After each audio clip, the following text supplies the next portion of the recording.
The medical board investigator sat across from my mahogany desk, flipping through patient files while I tried to look like the Harvard-trained physician my husband believed he'd married.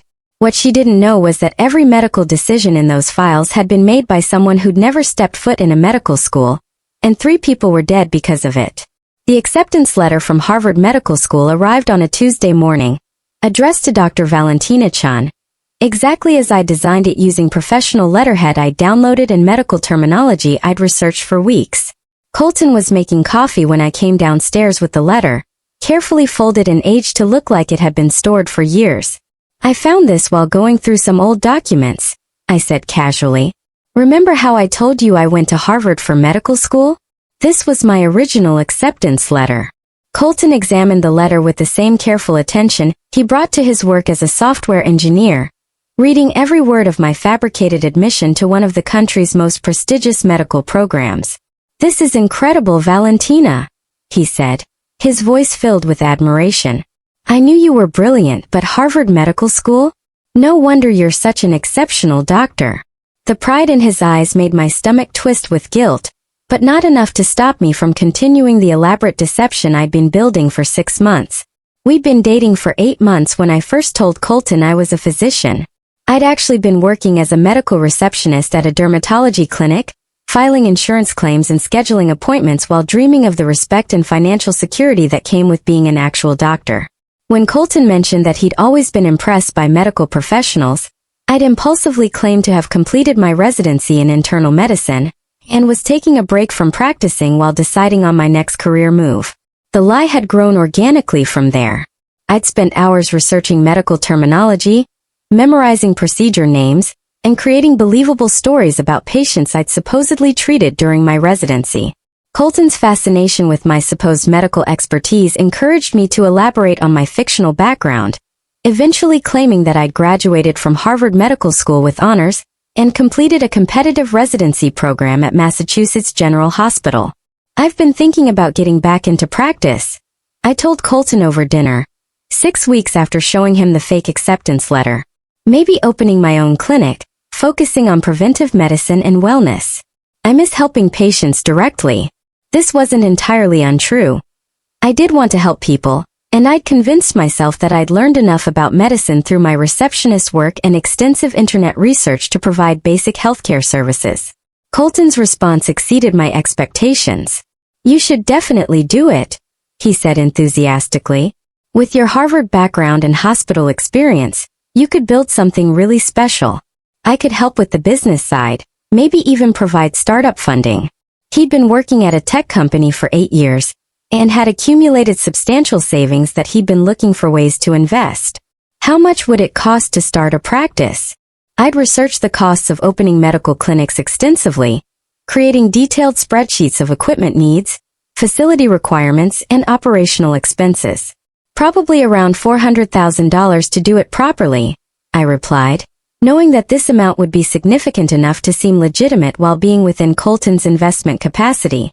That would cover equipment, facility setup, initial staffing, and operating expenses for the first year.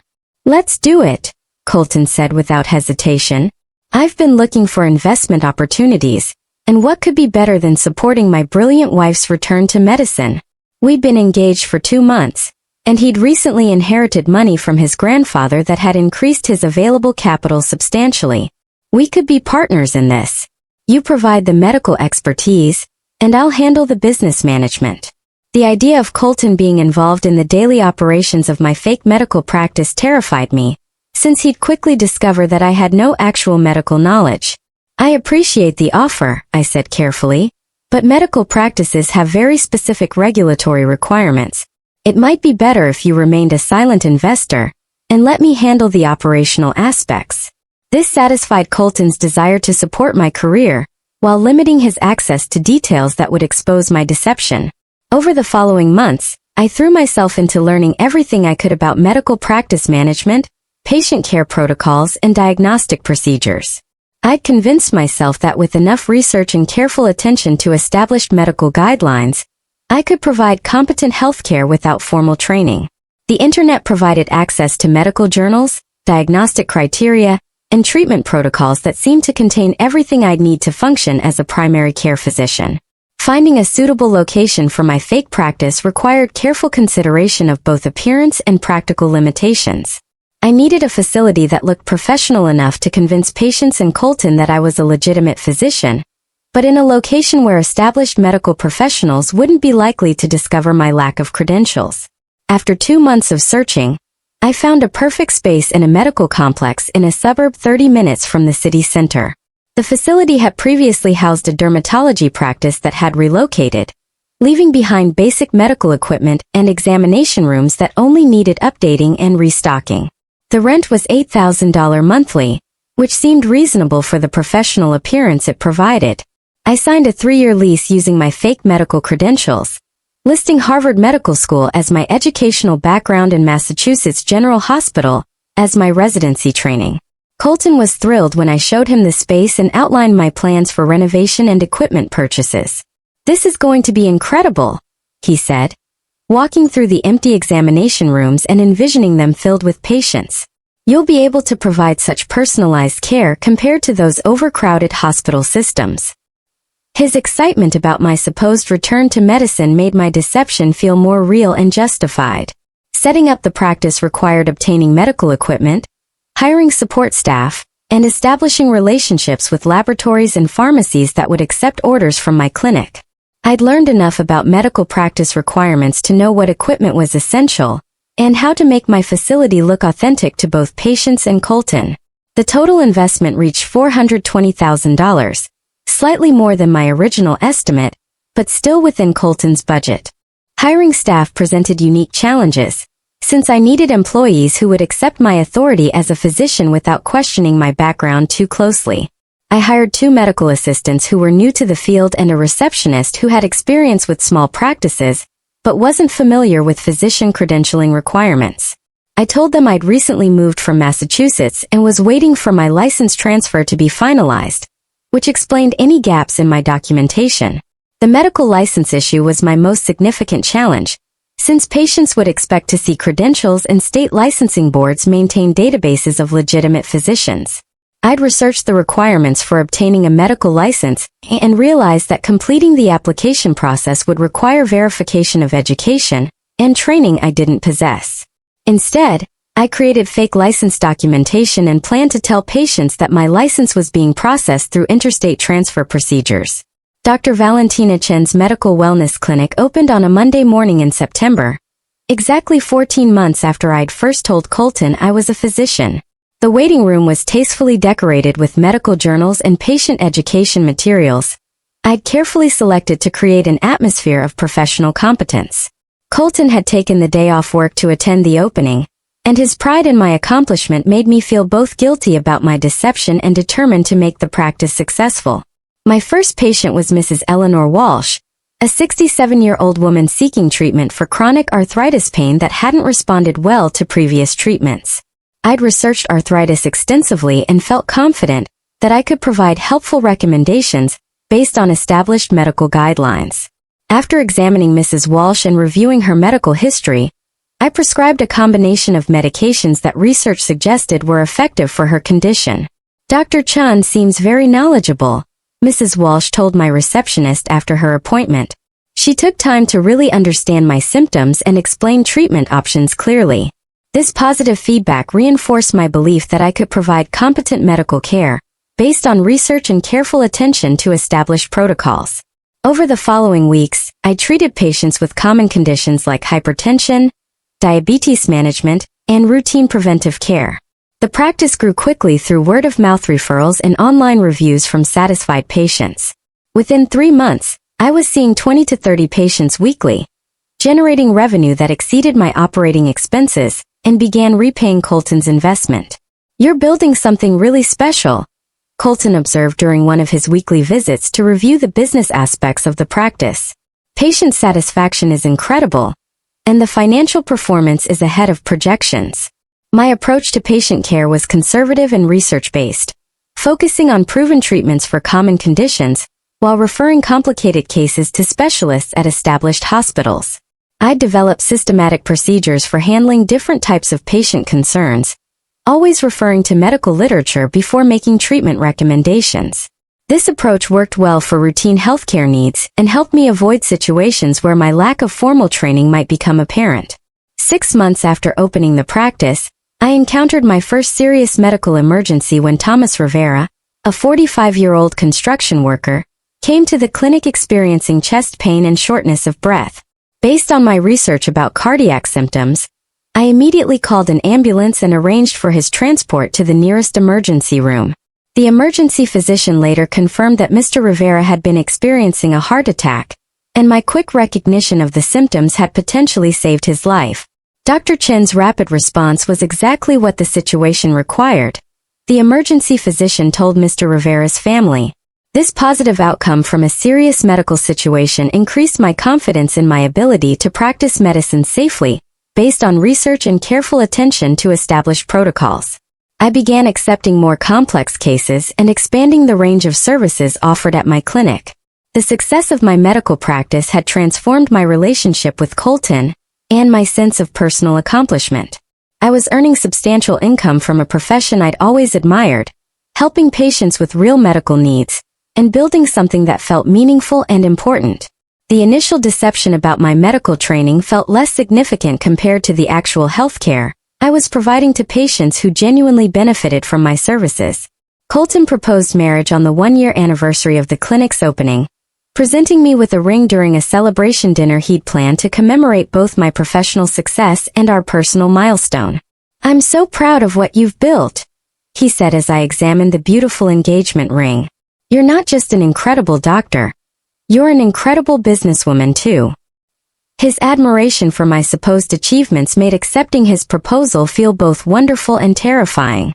Our wedding was scheduled for the following spring, giving me time to continue building the practice while planning for our future together.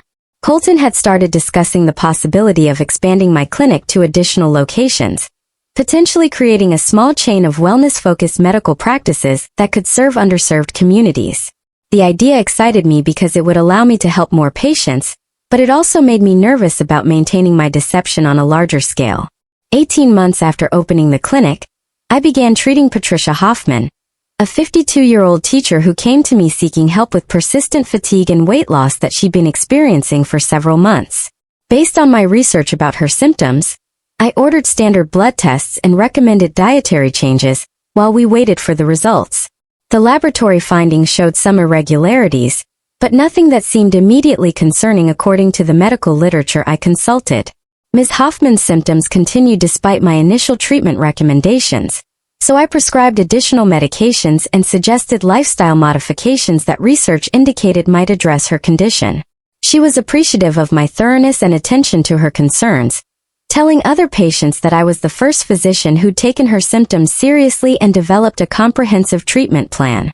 Over the following month, Ms. Hoffman's condition worsened despite my treatments.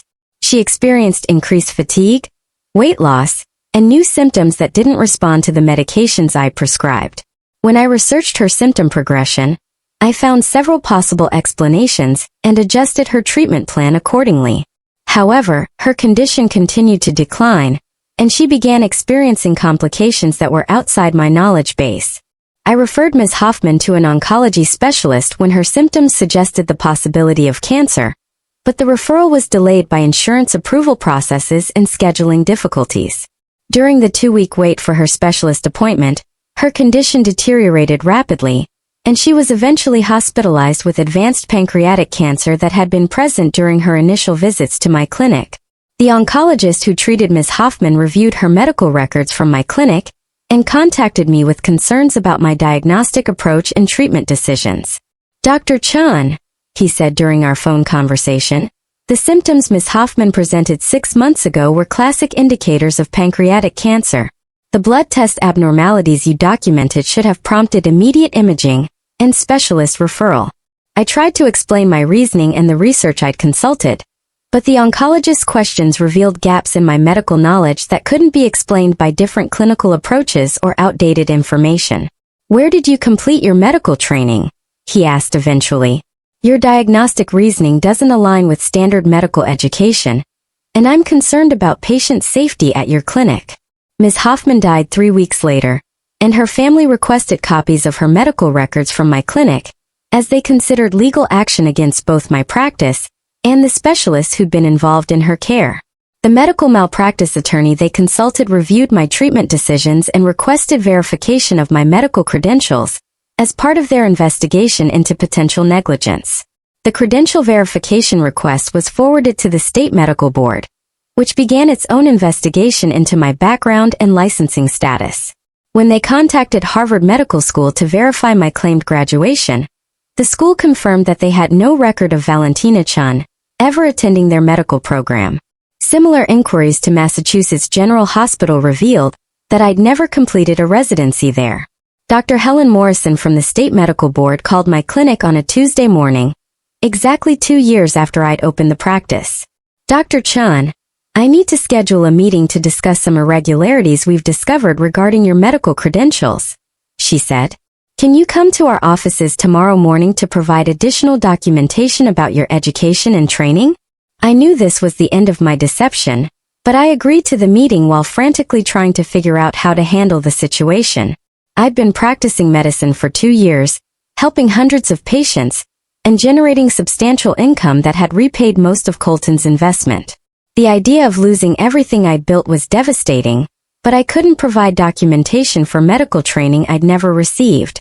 That evening, I told Colton about the medical board inquiry, framing it as a routine credentialing review that sometimes occurred when physicians relocated from other states. "It's probably just bureaucratic paperwork," I said, hoping to minimize his concern while I figured out how to manage the investigation. "But it might require some time to resolve. Do you need help gathering documentation?" Colton offered. I could contact Harvard or Mass General directly to expedite the verification process. His offer to help terrified me, since any contact with my supposed alma mater would immediately reveal my deception. "The medical board prefers to handle credentialing inquiries directly," I replied. "External contact can sometimes slow down the process." The meeting with Dr. Morrison the next morning was brief and devastating. She presented evidence that my claimed medical education was entirely fabricated, and informed me that practicing medicine without proper credentials was a felony that carried significant criminal penalties. "Ms. Chun," she said, using my real title rather than the doctor designation I'd been using for 2 years, "you're facing charges of medical fraud, practicing without a license, and potentially manslaughter if patient deaths can be attributed to your inadequate care." I tried to explain that I'd helped many patients and had always been careful to follow established medical protocols, but Dr. Morrison's response was uncompromising. "Helping some patients doesn't excuse endangering others," she said. "Medical training exists because healthcare requires expertise that can't be gained through internet research. You've put every patient who trusted you at serious risk."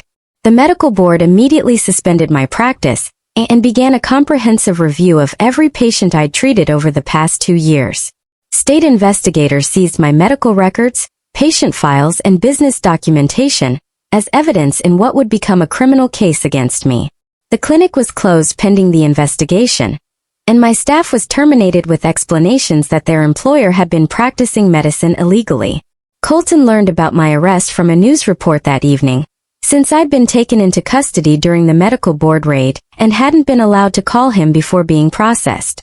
The headline read, "Local doctor arrested for practicing without license, patient death under investigation," accompanied by a photo of me being led away from the clinic he'd helped me build.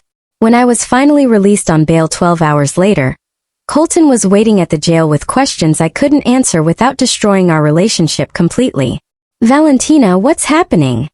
he asked as we drove home in silence. "The news said you never went to medical school. They said you've been practicing medicine illegally. Tell me this is some kind of mistake." "It's not a mistake," I said quietly. "I never went to Harvard. I never went to medical school at all. I've been learning as I go, using research and medical literature to treat patients." Colton pulled over to the side of the road and stared at me with an expression of complete disbelief. "You've been pretending to be a doctor for 2 years?" he asked. "You took my money to open a fake medical practice and treated sick people with no medical training?" The devastation in his voice was worse than anger would have been. "Valentina, people trusted you with their lives. I trusted you with everything. I helped people. I said desperately. Most of my patients got better. I was careful, I researched everything, I followed established protocols. But even as I spoke, I knew how inadequate my defense sounded. Ms. Hoffman was dead, possibly because of delays in diagnosis that a properly trained physician would have avoided. Most of your patients? Colton repeated. What about the ones who didn't get better? What about the ones who got worse because you had no idea what you were doing? I couldn't answer him because I didn't know how many patients I'd harmed through ignorance disguised as medical knowledge. The criminal trial lasted 4 months and revealed the full extent of my deception.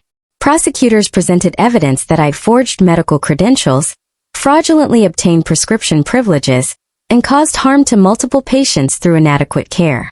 3 patient deaths were potentially linked to my treatment decisions, including Ms. Hoffman's delayed cancer diagnosis, and 2 other cases where my lack of medical knowledge had led to inappropriate treatments. Patient after patient testified about their trust in Dr. Valentina Chan, and their shock at learning that their physician had no medical training.